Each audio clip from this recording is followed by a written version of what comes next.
Burnt Norton. Time present and time past are both perhaps present in time future, and time future contained in time past. If all time is eternally present, all time is unredeemable. What might have been is an abstraction, remaining a perpetual possibility only in a world of speculation. What might have been and what has been point to one end which is always present. Footfalls echo in the memory, down the passage which we did not take, towards the door we never opened into the rose garden. My words echo thus in your mind. But to what purpose? Disturbing the dust on a bowl of rose leaves, I do not know. Other echoes inhabit the garden. Shall we follow? Quick, said the bird, find them, round the corner, through the first gate, into our first world. Shall we follow the deception of the thrush? Into our first world. There they were, dignified, invisible, moving without pressure over the dead leaves, in the autumn heat, through the vibrant air, and the bird called, in response to the unheard music hidden in the shrubbery, and the unseen eye-beam crossed, for the roses had the look of flowers that are looked at. There they were, as our guests, accepted and accepting. So we moved, and they, in a formal pattern, along the empty alley into the box circle, to look down into the drained pool. Dry the pool, dry concrete, brown-edged, and the pool was filled with water out of sunlight, and the lotus rose, quietly, quietly. The surface glittered out of heart of light, and they were behind us, reflected in the pool. Then a cloud passed, and the pool was empty. Go, said the bird, for the leaves were full of children, hidden excitedly, containing laughter. Go, go, go, said the bird. Humankind cannot bear very much reality.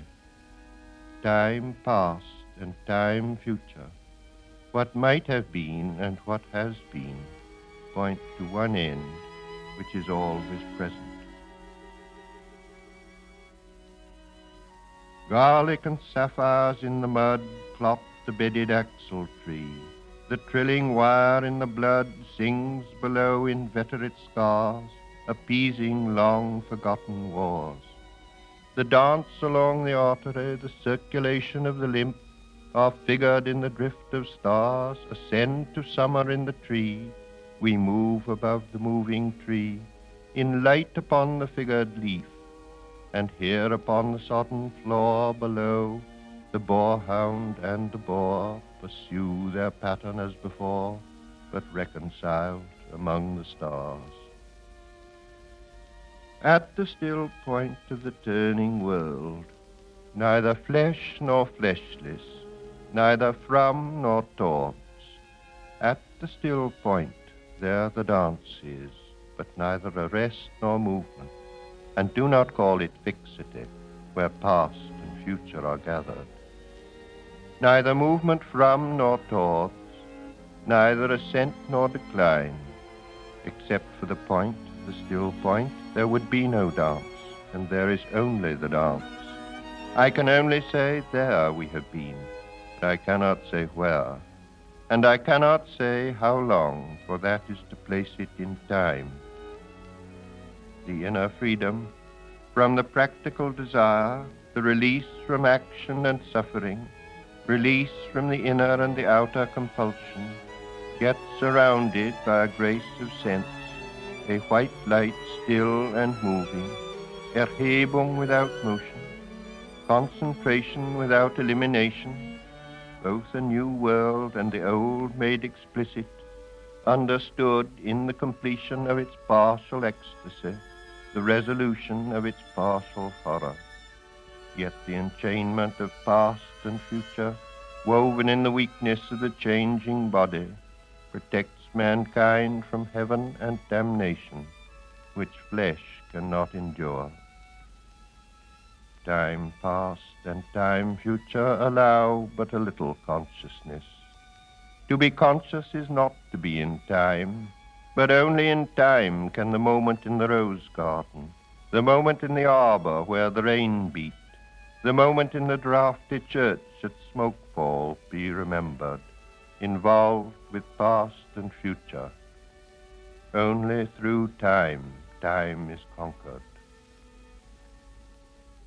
Here is a place of disaffection, time before and time after in a dim light, neither daylight investing form with lucid stillness, turning shadow into transient beauty with slow rotation suggesting permanence, nor darkness to purify the soul, emptying the sensual with deprivation, cleansing affection from the temporal, neither plenitude nor vacancy, only a flicker over the strained, time-ridden faces, distracted from distraction by distraction, filled with fancies and empty of meaning, humid apathy with no concentration, men and bits of paper whirled by the cold wind that blows before and after time, wind in and out of unwholesome lungs, time before and time after,